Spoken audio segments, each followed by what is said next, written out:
Hai, apa kabar semuanya? Berjumpa kembali bersama saya, yaitu di Berbagi Cerita. Kita mau ngomongin bagaimana sih cara kita supaya tidak terjadi yaitu investasi bodong ataupun arisan bodong yang mungkin ini sudah tidak asing di telinga teman-teman semuanya. Jadi teman-teman, sekarang itu banyak yaitu yang menjanjikan bahwa kita akan ikut arisan dengan waktu yang berjangka, yang mungkin kita perlu patut curigai, karena arisan itu seharusnya sebagai contoh 1 tahun ada 12 bulan kita setor uang 100.000, mungkin nanti dapatnya 1.200.000, tapi mungkin ini bisa lebih karena ada iming-iming, atau mungkin bisa mempunyai dia janji yang lain, mungkin bisa dipetol atau kita bisa unduh lebih cepat. Mungkin juga ada yang lain menjanjikan bahwa ini uangnya nanti akan dapat hadiah lebih, ada bonus-bonus. Nah, itu yang arisan. Yang kedua yaitu investasi. Mungkin investasi yang menjanjikan bahwa teman-teman untuk store uang sekian, jumlah sekian, ibarat 1 juta, nanti dengan jangka berkalanya berapa bulan atau berapa tahun akan melipat berapa persen, mungkin 10% sampai 50%. Nah, sekarang kita harus realistis saja. Memang ada investasi yaitu yang seperti pekerja pasif dan pekerja aktif. Mungkin yang pasif bisa tanam di investasi yang mungkin bisa berkembang di suatu perusahaan atau usaha, mungkin ada. Tapi kita harus selalu jeli ya teman-teman, jangan kita mudah terbawa oleh rayuan atau iming-iming atau ikut tren FOMO dan lain sebagainya. Salah satunya teman-teman kita ngulik dulu, yaitu yang pertama kita arisan atau investasi. Jadi satu ya. Yang pertama kita harus lihat orang yang mempromosikan atau yang menawari kita, bagaimana track record dia, apakah dia memang orang benar atau orang yang mungkin masih samar-samar, kita tidak kenal atau tidak apa. Kita harus tahu betul. Kalau memang kita ragu, nggak usah. Lebih baik kita cari uang sendiri, bisa jualan, bisa online atau offline, ataupun juga menawarkan jasa yang mungkin kita hanya sendiri, mungkin kita rugi tidak seberapa. Jangan sampai kita tergiur mengeluarkan uang yang sudah ratusan ribu sampai jutaan, akhirnya kita mempunyai resiko yang tinggi.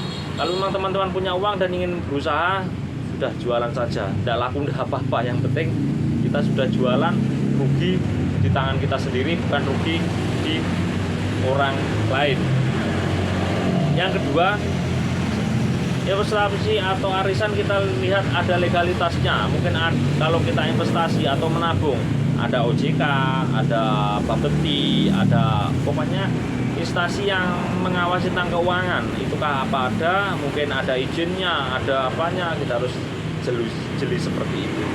Mungkin kalau ada izinnya, mungkin direview atau di tanggapan ulasan itu tidak baik, teman-teman juga harus berhati-hati, berpikir 2 kali, jangan mudah untuk memberikan uang dengan kita yang tidak terlalu tahu atau tidak terlalu paham, karena di sini itu rawan teman-teman. Suatu misal ya sedikit panjang ya, kita setor uang 100 juta, mungkin 100 juta dalam 1 tahun akan mendapatkan 120 juta. Nah, 20 juta itu dibagi 12 mungkin berapa ya, 1 juta berapa gitu tiap bulannya fee-nya itu. Nah, itu masuk tak berapa bulan.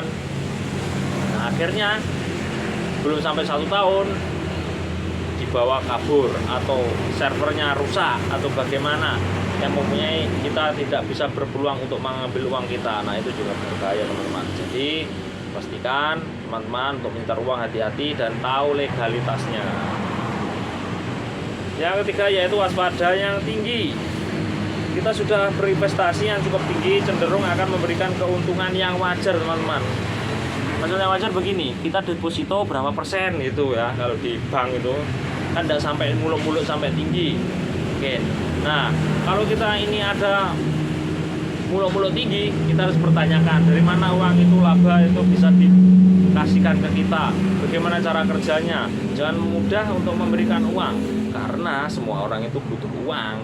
Nah, kalau uangnya dikasih orang, lah orang ini dapat uang dari mana. Nah itu kita harus tahu, karena mencari uang itu tidak segampang kita cari apa teman-teman. Cari uang itu ya gimana ya, harus bekerja, harus bagaimana. Kadang ya ada orang yang berbuat negatif sampai rela untuk mencari uang. Yang keempat yaitu pahami skema resikonya.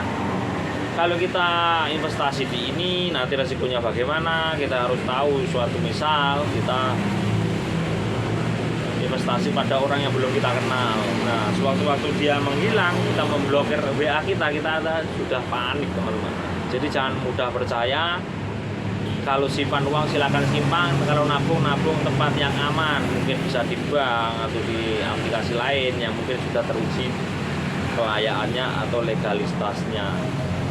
Nah, tidak menutup kemungkinan dengan biasa yang kita tidak kenal atau tidak jelas skemanya itu akan mengakibatkan yaitu kerugian. Yang keenam yaitu hati-hati dengan janji manis atau iming-iming. Tak semuanya janji manis dan iming-iming bisa terlaksana teman-teman.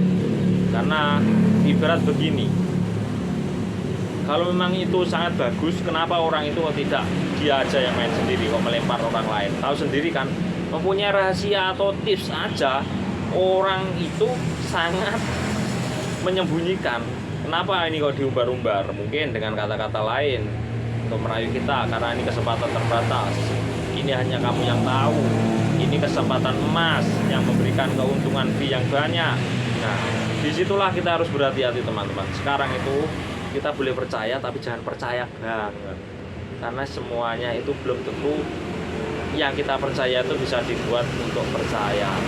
Banyak orang yang mengkhianati kita, banyak orang yang menipu, banyak orang yang mempermainkan. Bahkan kita tidak tahu apa-apa pun masih dibenci orang, ya kan? Nah, itu harus waspada. Kita harus baik sama orang itu harus.